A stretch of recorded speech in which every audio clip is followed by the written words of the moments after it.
I see is man in humanity to man. Now man they do man. Ew. Nigeria is one of the countries that it is unique in the sense that you will see monumental wealth lying side by side with incredible poverty.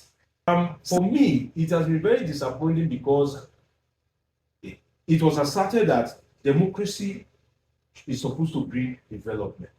That was one of the major advocates, the selling point of democracy, development and freedom. But if you look at it, the development is missing. Now, let's look at the freedom. The freedom is gradually being taken away. So you now ask yourself that, what are we practicing? Is it democracy or another form of government? And that's why, to me, personally, I think it has been more a judicratic or a judicracy form of government. And now the judiciary is now dictating how government will be run.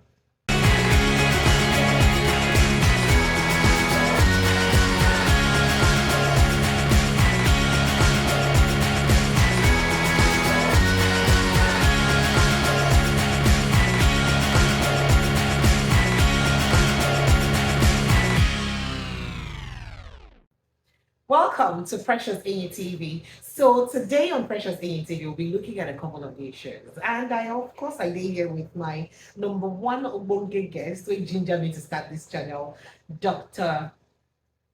Deji Omoshola. Dr. Deji is a doctor of political science. So don't be surprised if it takes too much time to break down and analyze conversations. But today we'll just look at a couple of things. First of which is the bill that would have raised Nigerians like this. So after Nigerians protested, and then you saw Nigerian youth in their numbers singing the old national anthem and not the new national anthem.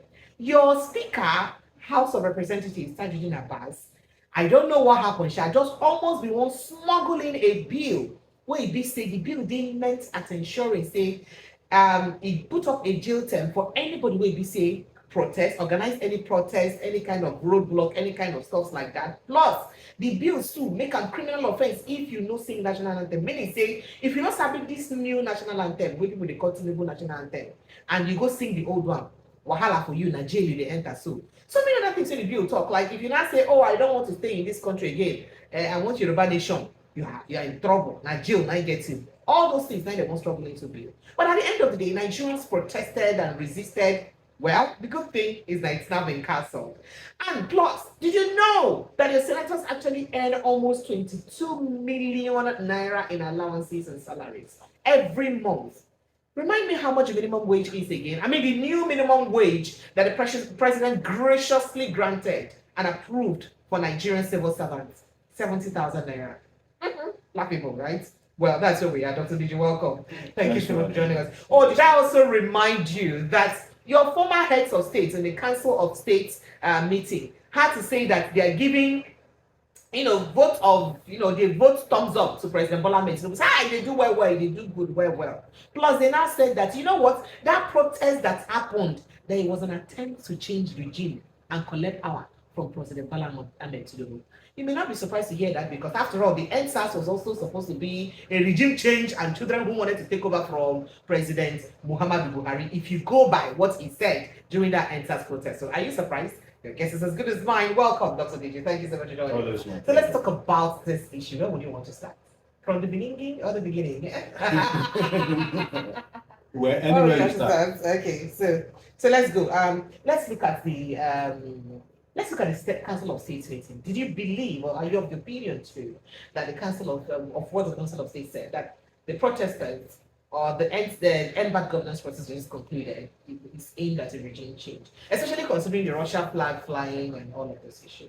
Well, thanks for having me. You see, this Council of State meeting, the first in the Tinubu presidency, has something unique, which is the Council of State is trying to legitimize a ruling government. That is not the function of the Council of State.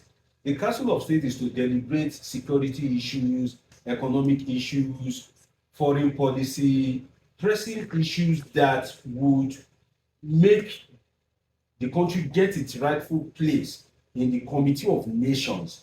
So if Nigeria is having an issue with, let's say, Benin Republic, So the constitution believes that, okay, the president should be in charge ordinarily, but the Council of State comprises of noble men and women that are supposed to give him more wisdom. Underline more wisdom. More wisdom. More wisdom. Based on their experience as former leaders. As former leaders. So that's why you say, okay, from what we know from ruling before, if you never do this issue like this, yes, it's better than... like this. So it's not like the president doesn't have wisdom because he has his minister, special assistant, but the Council of State exists that when there are pressing national issues, when there are issues of foreign diplomacy, for them to come, sit together, deliberate on issues that can make or mar the country and provide more wisdom for the president. But the unique thing about this Council of State meeting, the first of its kind, which portends a bad omen, is the Council of State meeting was seen more as a meeting of legitimizing the government. So that shouldn't be.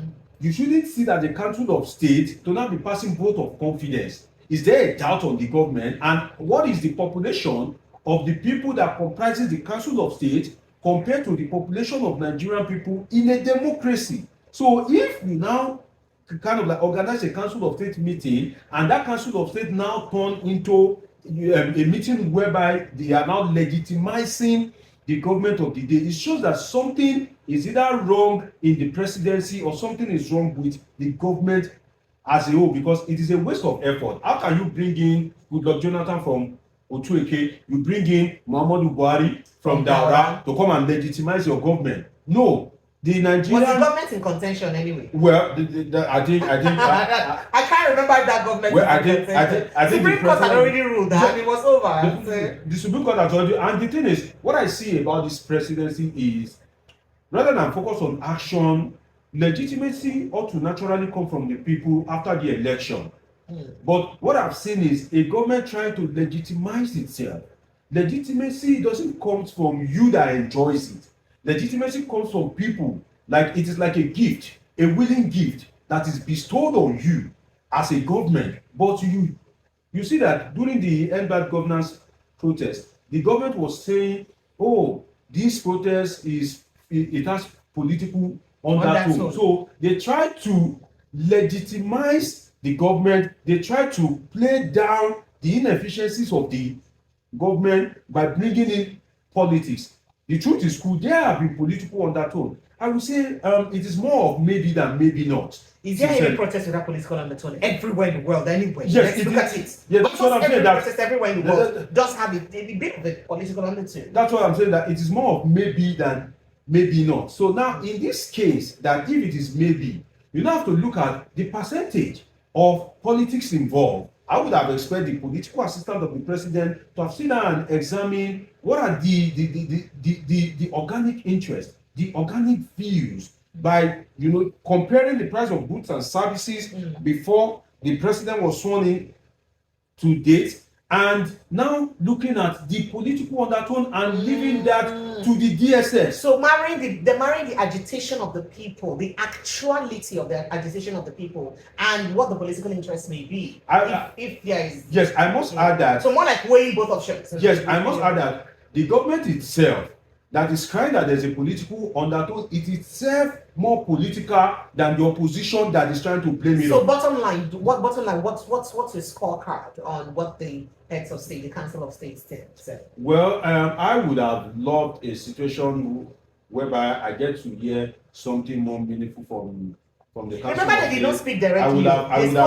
They spoke. Yes, they are lacking. Yes, if the Council of State is meeting, for instance, I would have loved to hear the presidency speak about how they are going to bring Burkina Faso, Mali back to ECOWAS. Those people have those kind of high deliberation. Those people have refused to go back to ECOWAS. Those kind of high deliberation meeting should be able to kind of like have such discussions sincerely. So have you seen the arsenal that Burkina Faso is gathering by the way from Russia? Have you seen? What's the implication of that, really? Well, the implication is that that, okay, how do I put this? If I'm fighting alone, you can dare me, right? If you have more power than me, you can beat me up. But imagine that, let's say Goliath is still alive. the biblical Goliath, and you're seeing Goliath behind me, you think twice, even though you can beat Deji, you think twice before you beat him, because you know that if you beat him, the Goliath will respond. So the thing is, as small as Burkina Faso, Mali is, they become dreaded nations in the sense that once upon a time, it would have been easy if Nigeria had gotten its, its priorities right, to be able to give like a subtle command for the military in Burkina Faso. Nigeria could have just given a cease and desist order. Cease, desist. So if Nigeria had given such order, it would have been kind of easy for the legitimate government in quotes to be back on the scene. But you cannot give such order, although Nigeria has not gotten its priorities right. But even if you have the helicopter to fly around the presidential space in Mali, Burkina Faso, you have your military, whether ECOWAS military and all that you can easily invade there. The mention of Russia, does it not strike something in your brain as a country? So we could just leave that Russia matter there, because Russia flag they cause problem now for the end bad governance protest. Then moving on, because of the outfall of what happened in the end bad governance protest, your speaker, the Speaker of the House of Representatives, Tajudeen Abbas, bring in, people said he's sneaking, like he's sneaking a law where they aimed at stopping people from protesting, prescribing a jail term for anybody who protests. Person when don't sing national anthem, even if you be saying you won't sing for secession or any of those things, you get punishment where you go receive. Say people call they talk, say, could it be that because everyone was arguing that it is their constitutional right to protest during this protest time? What would have been the implication of this? By the way, he has bowed out, he has bowed to pressure, and he said he has suspended the bill. In the first instance, he even tried to make it look good by saying that, oh, it's normal now, other countries are doing it. And guess the country, he said it's a global practice. Guess the countries that are practicing global practice? Afghanistan, all those other countries. And the countries, the way they say they're doing it. But now he's bowed to pressure and he has withdrawn that bill. We don't know if it is just temporary or it's going to be permanent. But what is the implication, or what would have been the implication if that bill had succeeded? Well, the thing is, I won't be surprised if such a bill had not come up. And one of the job of the you're not surprised? Yes, I'm not surprised, because one of the job of the political scientists is to assert, to proceed. And I remember quite clearly that in one of your sessions, I made an assertion that for this protest, Nigerians are clamoring that it is your constitutional right. It's the constitutional right to protest. The constitution, whether you're on radio or TV, what you hear is constitutional right, so we must protest. But the constitution is drafted, made, and can be amended by man. So the men that are in charge of drafting, amending the constitution, if they are no longer comfortable with your actions, or they feel that the constitution is giving you too much of a freedom, they will sit down and say they want to amend it. But are they going to be in power forever? And this is what we are saying, But we didn't be in power forever. Well, the thing is, I think if you look at the political elite, if you look at the class of politicians we have, there are laws that favors any politician regardless of, like, even if the PDP comes there, even if it's Labour Party, I don't think any presidency would want a protest against his government. So it is like a set theory kind of thing, whereby the political set, whether the opposition or the ruling, it favors them. So the law, if Nigerians are not clamoring against it, it's going to kind of have a kind of, I don't want to say unanimous vote, but an appreciable majority. So it would have passed, it would have failed. What I said on one of your sessions is that if you say the protest is a constitutional right, have Nigerians forgotten that you have an Akpabio that is willing to pass anything? That's the truth. No, look at the last time Nigeria had a reasonable debate in the Senate is during the Saraki-led Senate.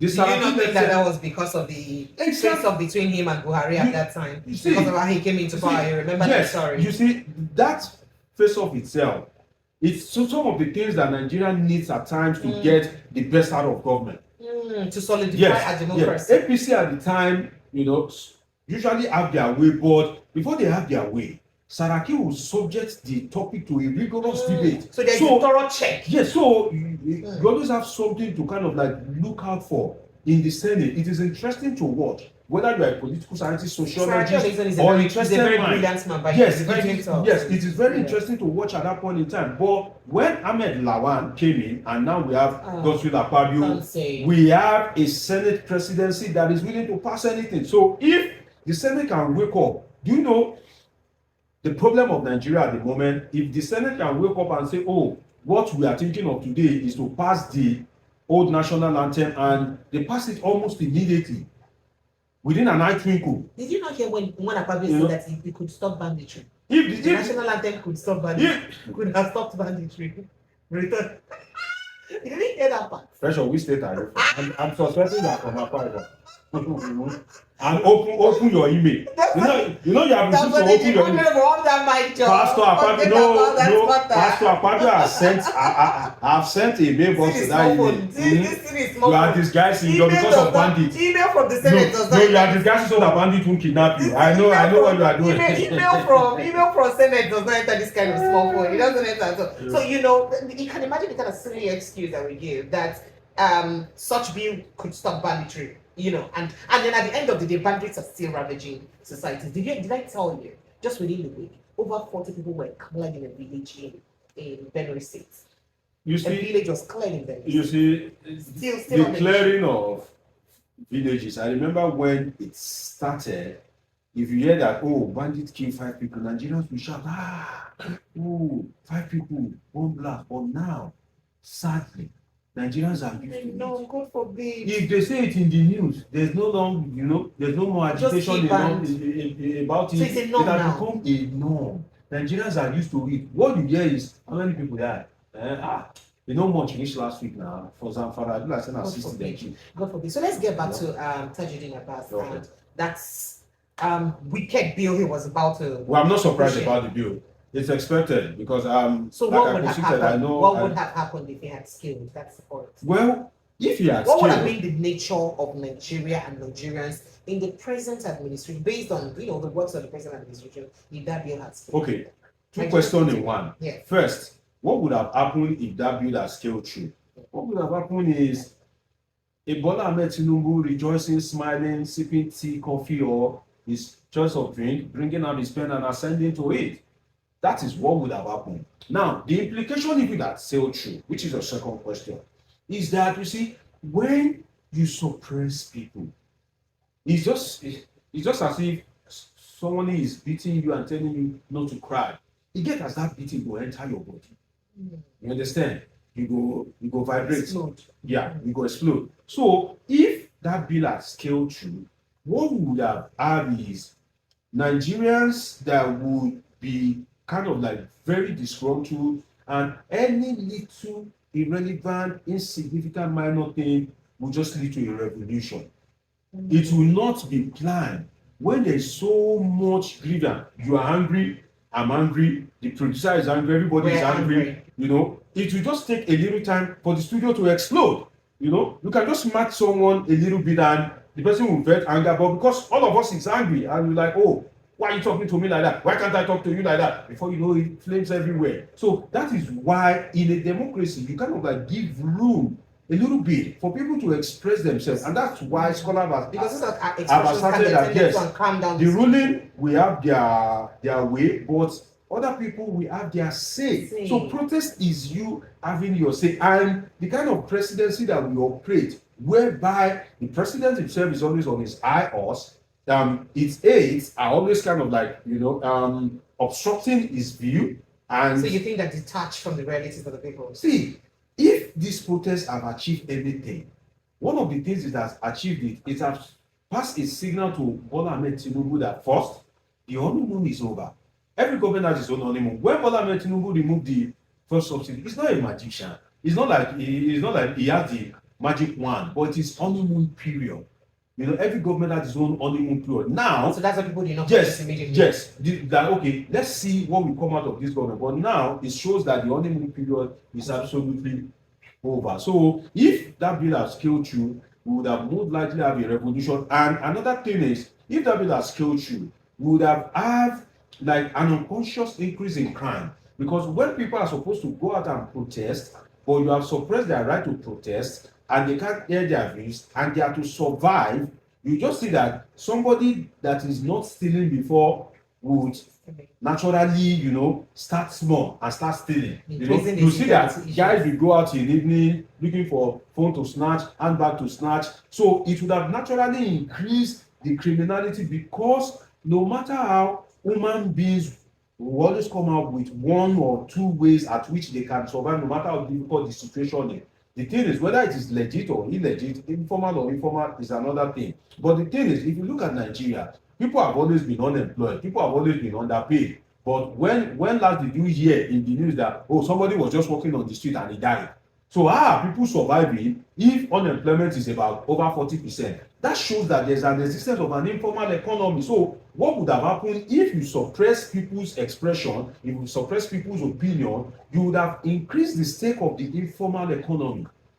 That is, and it will now bring back insecurity, and that money that you are supposed to have used to create succor, which is the responsibility of people, to create a natural succor for the people, you now use that money to now be buying bullets, buying all this to give to the military, the police. Are we not still buying the same thing and then there is no result? Thank you so much for that. But then let's go straight to the conversation about the salary or the wage allowance of the political officers. I still don't understand, even though it's constitutionally required, that we know that the salaries of both appointed and elected members be in the open. But I still don't understand till today why their salaries are shrouded in secrecy. We've been hearing different kinds of stories. Now, from time past, we've heard all sorts of amounts as their salary. We've heard an 8 million, we've heard the 40 million from the Sheikh Husani, that's what he receives his take home every month. Now we're hearing 21 million to almost 22 million as somebody's take home every month. Is this the kind of, that is to say that there's been an adjustment? Remember that this is coming just over the weekend. Former President Olusegun Obasanjo had an interview where he did say that the senators, the National Assembly, even imposes their own salaries. The Revenue Mobilization and Fiscal Committee denied it. That is not true. They just denied it yesterday. Today now, there's a BBC interview in Hausa where the honorable senator of NNPP, representing NNPP in Kano State, is saying that, look, our salary is so amount.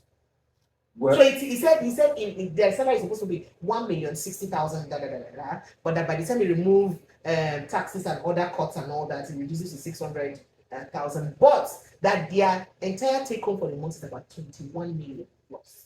21 million at a time when people are agitating for more salaries, people are agitating because of hardship, people are saying that we cannot continue this way anymore because we can't feed.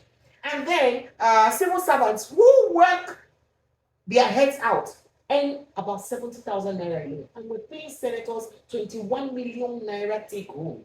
Is that not exciting enough for Nigerians? Well, first, I think BBC Hausa is one of the platforms to watch out for, because it's gradually becoming a revelation platform. They come out from there. Unfortunately, I don't hear much about Hausa, but if you notice that maybe they fail to realize that when they say these things, it will kind of like become like a national issue. So maybe they think they are just speaking to the Hausa clan and all that. But I would have loved if more truth had come out from that platform during the Buhari regime. I would have loved that, sincerely, because during the Buhari regime, the platform is not giving us so much of lyrics and truth. Truth came out. Let me tell you one truth that came out of there. The truth that came out, one of the truths I can't remember, or truths that came out from there was when Garba Shehu, the then special assistant to the president in communication, did have an interview after the famous Abuja Kaduna railway attack that got over 100 billion naira in ransom. Yes, remember that he had an interview where he exposed that and said that the bandits deceived them. That they make them, based on negotiation, that they make them even help their people. That today they even carried one of their wives that was in labor. But that's the space of 8 years. The Tinubu government is just a little over a year. Meaning that the Nigerians didn't speak so much. Yes. Okay. But now, to the substance of the matter, which is the salaries, wages, and entitlement of the national legislators. You see, what I see is man inhumanity to man. Come on, we see being now. That's how teaching I English can if you put speak it, it. you know, So the meaning say that waiting. man inhumanity to man. Meaning say that waiting. Now if you Wickedness. say, you know, now man they do man. Oh, that is Now man the they do man. wickedness Yes. man they do man. Because I just can't imagine that you go home with 21 million or thereabout, and just when you drive past maybe 3 or 4 streets or outside of your estate, I've said it that Nigeria is one of the countries that it is unique in the sense that you will see monumental wealth lying side by side with incredible poverty. Side by side. If you are going now, you can see a luxury car and be like, wow, money in this country. Within 30 seconds, you see something that will make you be like, why is there so much poverty in this country? So if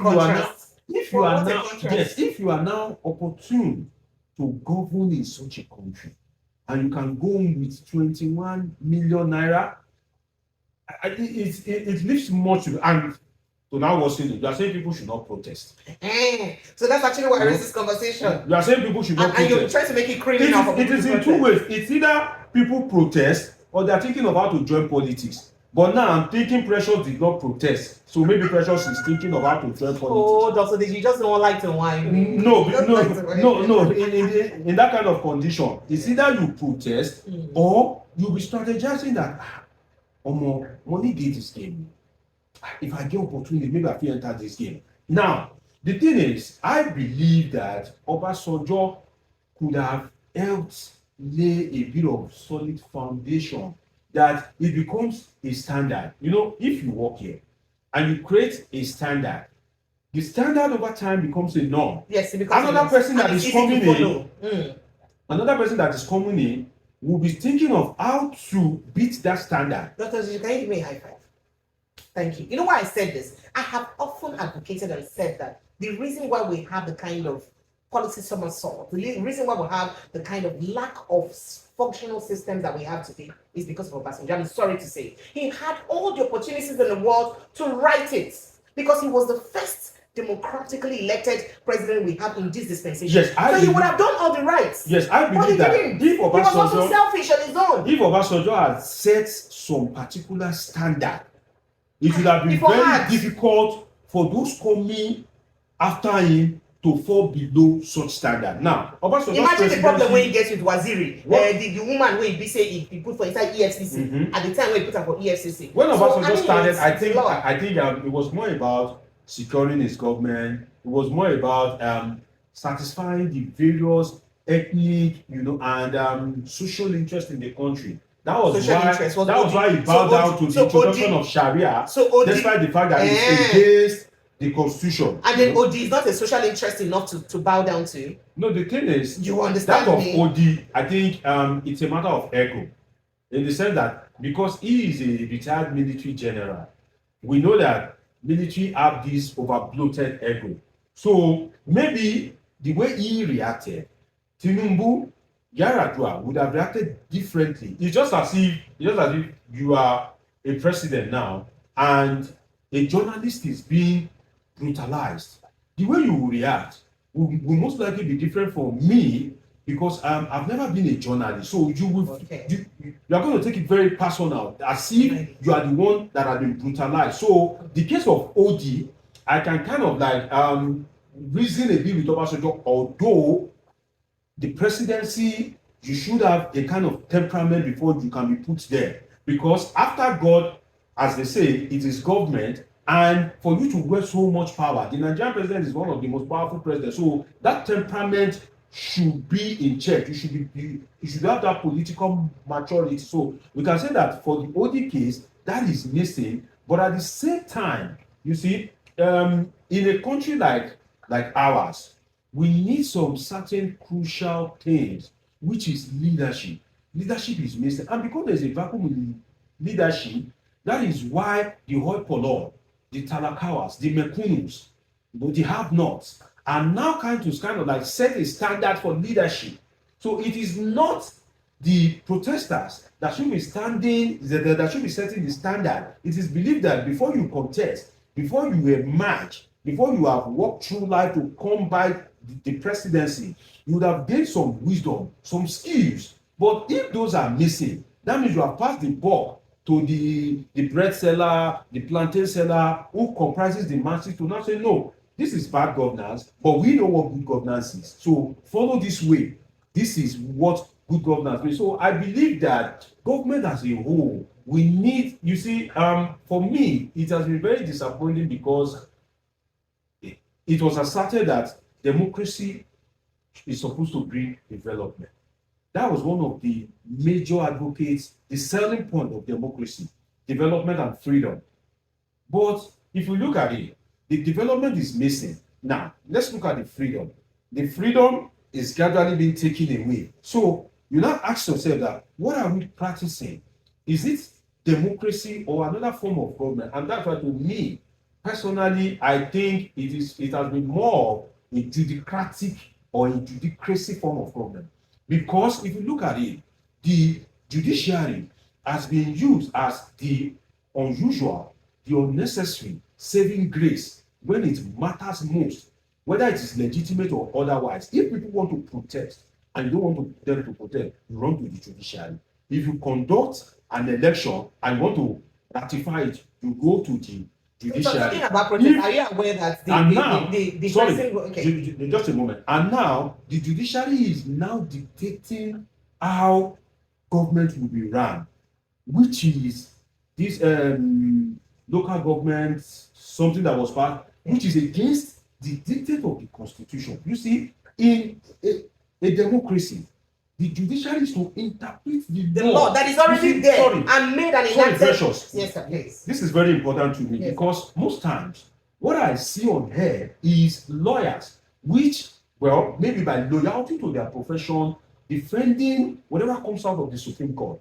But I hold a different view as a political scientist, that the judiciary is supposed to interpret the law. In other words, the law has been written in black and white. You interpret what you see there. In other words, if I give you a book, you are to read what you see there and interpret it. If there is a lacuna, you interpret it within the context of that law, not to go totally off it. I believe that if the Constitution says there should be a joint account between the state and the local government, the judiciary cannot rule against it.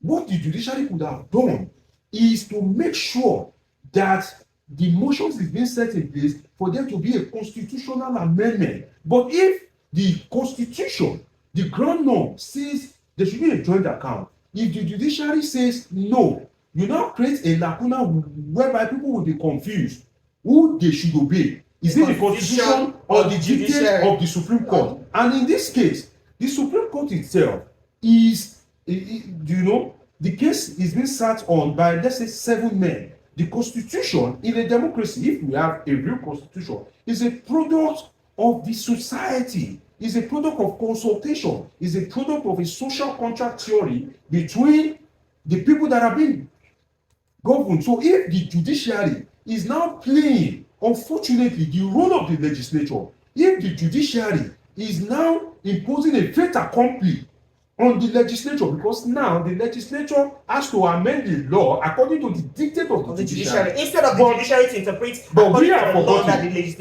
are forgotten that democracy believes that knowledge doesn't belong to one man.